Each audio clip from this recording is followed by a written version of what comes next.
گفتگو کا عنوان سفر معراج عالم برزخ کے چند عبرت انگیز حالات ہیں۔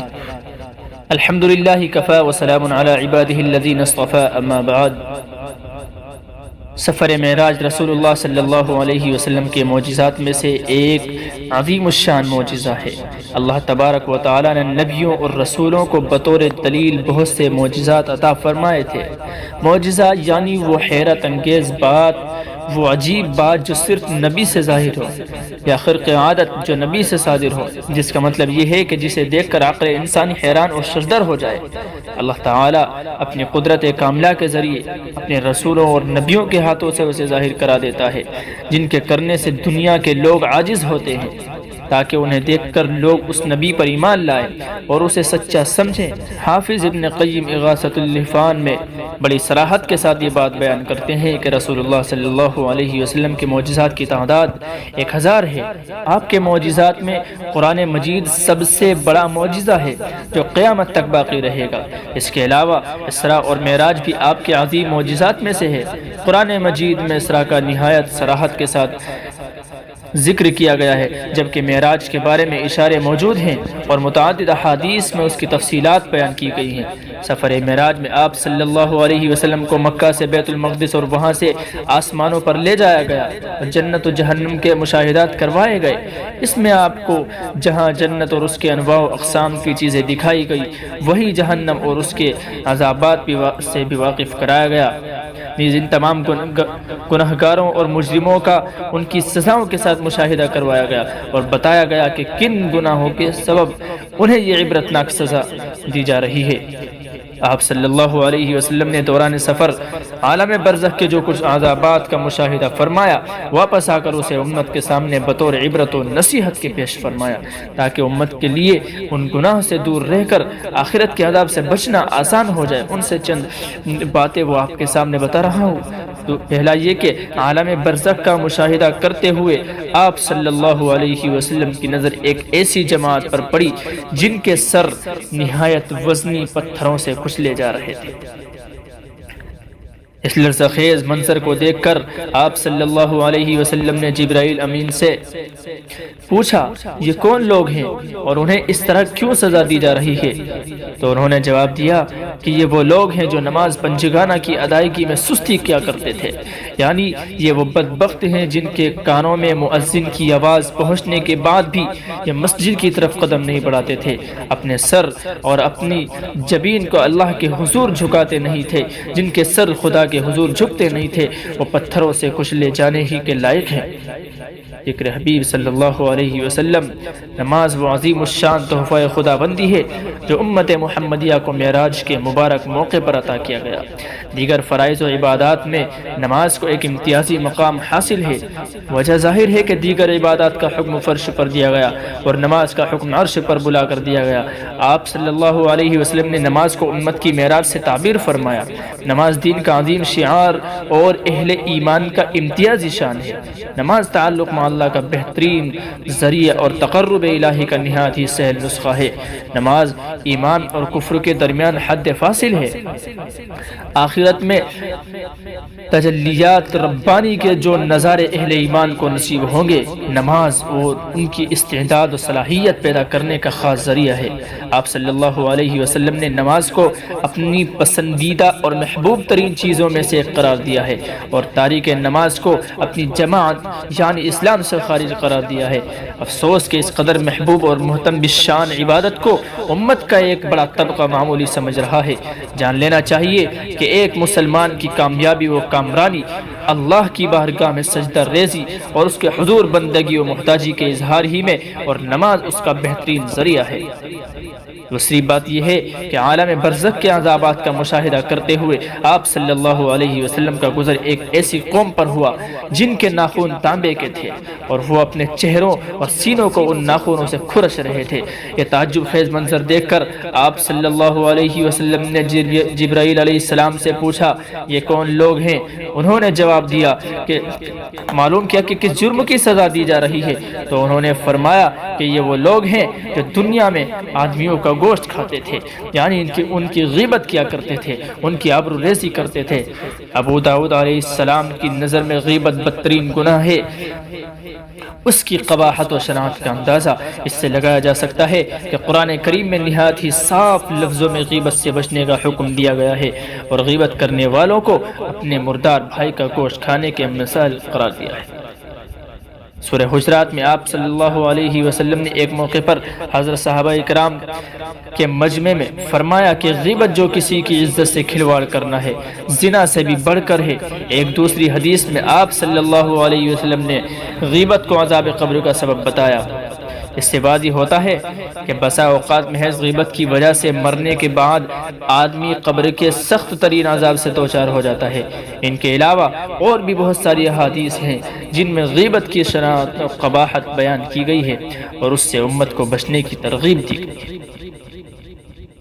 تیسری بات یہ کہ چلتے چلتے آپ صلی اللہ علیہ وسلم کی نگاہ ایک ایسے گروہ پر پڑی جن کے پیٹ مکانات کی مانند تھے اور ان میں سانپ بھرے ہوئے تھے جو باہر سے صاف نظر آ رہے تھے۔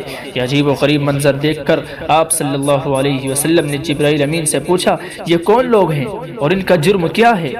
تو انہوں نے جواب دیا کہ یہ لوگ سود خور ہیں۔ ایک دوسری روایت میں ہے کہ معراج کی شب آپ نے ایک ایسے شخص کو دیکھا جو نہر میں تیر رہا ہے اور پتھروں کے لقمے بنا بنا کر کھاتا جا رہا ہے۔ پوچھنے پر جبرائیل علیہ السلام نے بتایا کہ یہ آپ کی امت کا سود خور ہے۔ قرآن کریم میں سخت ترین الفاظ کے ساتھ سود کی حرمت بیان کی گئی ہے اور نہایت سخت لب و لہجہ استعمال کرتے ہوئے سود کھانے والوں کو اللہ اور اس کے رسول کی طرف سے جنگ کی دعوت دی گئی ہے۔ اللہ کی پناہ، بہت سی حدیث میں سود کی قباحت و شناعت اور سودی لین دین کرنے والوں کو اللہ کی لعنت کا مستحق قرار دیا گیا ہے۔ آپ صلی اللہ علیہ وسلم نے فرمایا سود کھانے کھلانے سودی معاملے کو لکھنے والے اور اس کی گواہی دینے والے سبھی پر اللہ کی لعنت ہو۔ یہ سب کے سب گناہ میں برابر کے شریک ہیں۔ سودی کاروبار اور سودی آمدنی کی مذمت اور اس کی سنگینی کا اندازہ اس حدیث سے لگایا جا سکتا ہے جس میں کہا گیا ہے کہ سود کا ایک درہم جسے آدمی جان بوجھ کر کھائے اس کا وبال اور گناہ 36 مرتبہ بدکاری کرنے سے بھی بڑھ کر ہے۔ جس علاقے میں سودی کاروبار اور لین دین عام ہو جاتا ہے تو سمجھ لینا چاہیے کہ وبالوں پر ان لوگوں پر اللہ کا عذاب لازم ہو جاتا ہے۔ آپ صلی اللہ علیہ وسلم نے فرمایا کہ جب کسی علاقے میں بدکاری اور سود خواری عام ہو جائے تو وہاں کے باشندے اپنے کو اللہ کے عذاب کا مستحق بنا لیتے ہیں۔ آپ صلی اللہ علیہ وسلم آگے بڑھے تو کیا دیکھتے ہیں کہ ایک جماعت ہے جن کی زبانیں اور ہونٹ لوہے کی قینچیوں سے کاٹے جا رہے ہیں اور دوسرے ہی لمحے وہ درست ہو جاتے ہیں۔ یہ سلسلہ بلا توقف جاری ہے۔ یہ عجیب حالت و کیفیت دیکھ کر آپ صلی اللہ علیہ وسلم نے جبرائیل امین سے پوچھا کہ یہ بد نصیب کون لوگ ہیں اور کس جرم کی پاداش میں انہیں اتنی سخت سزا دی جا رہی ہے؟ تو جبرائیل امین نے جواب دیا کہ یہ آپ کی امت کے وہ خطبا اور واعظین ہیں جو دوسروں کو نصیحت تو کرتے تھے اور خود اس پر عمل نہیں کرتے تھے۔ در حقیقت انہی کے متعلق قرآن کریم میں کہا گیا ہے تقولون ما لا تفعلون، یعنی اے لوگو وہ بات کہو کیوں کہتے ہو جس پر خود عمل نہیں کرتے۔ اسلام نے دعوت دین اور وعظ و نصیحت کی اہمیت اور اس کی بڑی فضیلت وارد ہوئی ہے۔ خدا اور رسول خدا کی نگاہ میں داعی اسلام اور واعظین دین کا بڑا اونچا مقام ہے۔ یہ وہ لوگ ہیں جو اوروں کو اللہ کے احکامات اور رسول اللہ صلی اللہ علیہ وسلم کی تعلیمات کی طرف بلاتے ہیں۔ یقیناً جتنے لوگ نیک عمل کرتے رہیں گے اور انہیں نیک اعمال پر ثواب ملتا رہے گا تو وہ تمام ثواب ان داعیان اسلام اور واعظین دین کے نام اعمال میں شامل کیا جائے گا جن کی دعوت اور وعظ و نصیحت سے متاثر ہو کر یہ لوگ اعمال صالحہ کرنے لگے تھے۔ مگر خدا کی نظر میں وہی داعی اور واعظ کامیاب کہلائے گا جس کی زندگی میں عمل کا چراغ روشن رہا ہو۔ ایک موقع پر آپ صلی اللہ علیہ وسلم نے ان بے عمل واعظین اور داعیوں کا حال بیان فرمایا کہ جنہیں قیامت کے دن جہنم میں پھینک دیا جائے گا۔ شدت حرارت کی وجہ سے ان کی آنتیں باہر نکل آئیں گی اور وہ انہیں لیے آگ میں اس طرح پھریں گے جس طرح گدھا چکی کے ارد گرد گھومتا ہے۔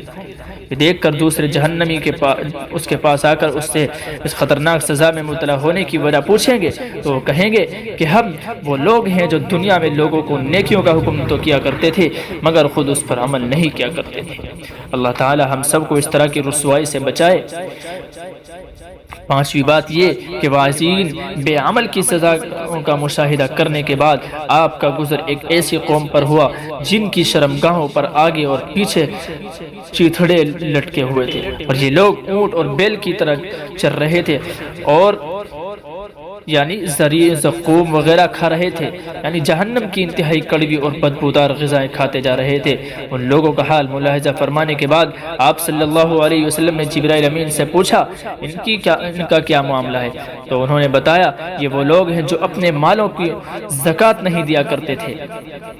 زکوٰۃ اسلام کا وہ بنیادی اور اہم ترین رکن ہے جس پر ایمان لانا ہر صاحب ایمان کے لیے ضروری ہے۔ زکوٰۃ کا منکر کافر اور اس کا ادا نہ کرنے والا فاسق و فاجر ہے۔ زکوٰۃ نہ دینے کے بارے میں قرآن کریم میں اور حدیث مبارکہ میں نہایت سخت وعید بیان کی گئی ہیں۔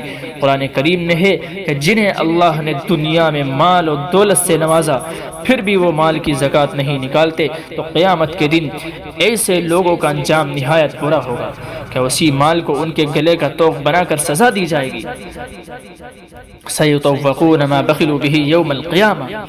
آپ صلی اللہ علیہ وسلم نے فرمایا جس شخص کو اللہ نے دولت عطا فرمائی پھر اس نے اس کی زکوٰۃ نہیں دی تو وہ مال قیامت کے دن اس کے سامنے زہریلے ناگ سانپ کی شکل میں آئے گا، جس کے انتہائی زہریلے پن کی وجہ سے اس کے سر کے چیتھڑے اڑ جائیں گے، اس کے سر کے بال جھڑ جائیں گے اور اس کی آنکھوں کے اوپر تو سفید نقطے ہوں گے جو انتہائی زہریلے پن کی علامت ہے۔ پھر وہ سانپ اس بخیل زکوٰۃ نہ دینے والے کے گلے کا طوق بنا دیا جائے گا، وہ اس کے دونوں جبڑے پکڑے گا اور کہے گا کہ میں تیرے مال ہوں، میں تیری دولت ہوں، میں تیرا خزانہ ہوں، میں تیرا وہی خزانہ ہوں جس کو تو جمع کر کے رکھا کرتا تھا۔ زکوٰۃ کی ادائیگی مال کی پاکیزگی اور حفاظت کا سبب ہے۔ آپ صلی اللہ علیہ وسلم نے فرمایا جس مال کی زکوٰۃ نہ نکالی جائے وہ بقیہ مال کی ہلاکت و تباہی کا ذریعہ بن جاتا ہے، یعنی زکوٰۃ نہ دینے کی نحوست پورے مال کو لے کر ڈوب جاتی ہے۔ بعد میں آدمی صرف ہاتھ ملتے ہی رہ جاتا ہے۔ مالداروں کو چاہیے کہ وہ زکوٰۃ کی ادائیگی میں ٹال مٹول سے کام نہ کریں۔ بعض مالدار وہ ہیں جو زکوٰۃ دینے سے گریز کرتے ہیں تو بعض ادا کرنے میں بے احتیاطیوں کا مظاہرہ کرتے ہیں۔ اللہ کی بارگاہ میں یہ دونوں بھی مجرم ہیں۔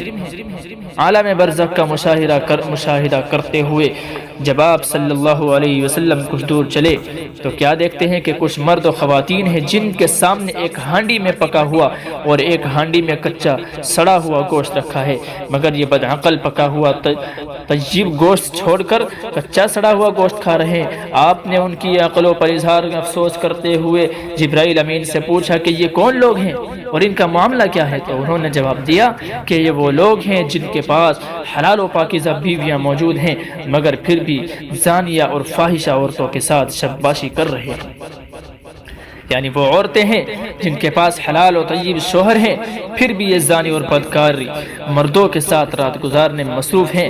اسلام میں شرم و حیا کی بڑی اہمیت ہے، بلکہ اسلام ہی نے شرم و حیا کو ایمان کا لازمی جز اور اسے اہم حصہ قرار دیا ہے۔ اسلام نے بے حیائی اور برے کاموں سے بچنے کا نہ صرف حکم دیا ہے بلکہ قدم بقدم اس کی مذمت اور برائی بھی بیان کی ہے۔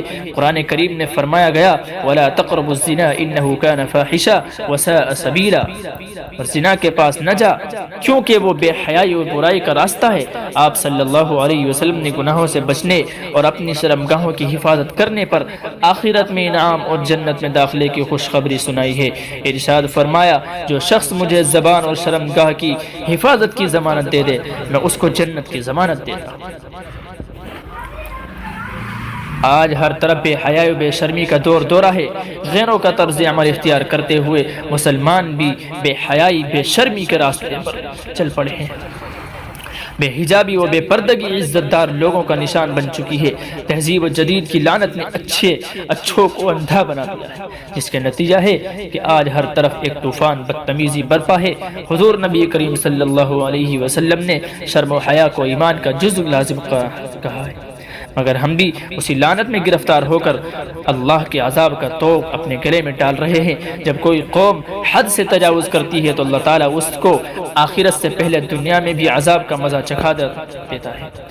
مسلمان واقعی معراج کی گردانی کرتے رہیں اور اسے یاد کرتے رہیں، اپنے ایمان کو تازہ کرتے رہیں، سفر معراج پہ پیش آنے والے واقعات و کمالات پڑھ کر اللہ رب العالمین کی قدرت و طاعت پر غور و فکر کرنا چاہیے کہ وہ کس قدر عظیم ہے، اس کے احکامات اور فرمودات پر عمل پیرا ہونے کی سعی و کوشش کرتے رہیں۔ اس بے مثال واقعے کے ذریعے نبی رحمت صلی اللہ علیہ وسلم کے مقام و مرتبے کو سمجھنے کی کوشش کرنی چاہیے کہ اللہ کے نزدیک آپ کا کس قدر اونچا مقام ہے، آپ کا کتنا مقام ہے، کتنی عزت ہے کہ انہیں عرش پر مہمان بنا کر بلایا گیا۔ آپ کو امت محمدی میں ہونے پر خدا کا شکر بجا لاتے رہے، آپ کی محبت و عظمت کو دل میں بٹھائیں، آپ صلی اللہ علیہ وسلم کی مبارک و مسعود تعلیمات کے مطابق خود کو ڈھالنے کی کوشش کرتے رہیں، آپ کی پاکیزہ سنتوں کو گلے لگانے کے سلسلے میں کسی ملامت کرنے والے کی ملامت کی فکر نہ کریں، اور سفر معراج میں آپ صلی اللہ علیہ وسلم نے عالم برزخ میں جن گناہوں اور جرموں کے عذابات کا مشاہدہ کیا، ان سے اپنے آپ کو، امت مسلمہ کو، دوسرے افراد کو بھی بچانے کی فکر کرتے رہیں۔ واقع سفر معراج میں حضور نبی کریم صلی اللہ علیہ وسلم کے احوال برزخ کا جو مشاہدہ کروایا گیا، اس میں ہمارے لیے درس عبرت ہے، ہمارے لیے اس کے اندر عبرت ہے۔ ہمیں ان چیزوں سے بچنا چاہیے اور ان چیزوں پر عمل کرنا چاہیے جن پر نبی کریم صلی اللہ علیہ وسلم نے ہمیں عمل پیرا ہونے کا حکم دیا ہے۔ سنتوں پر عمل کرنا چاہیے، قرآن مجید پڑھنا چاہیے، اپنے گناہوں کی توبہ کرنی چاہیے، استغفار کرنا چاہیے، نبی رحمت پر درود بھیجنا چاہیے۔ دعا کریں اللہ تعالی ہم سب کے گناہوں کو معاف فرمائے۔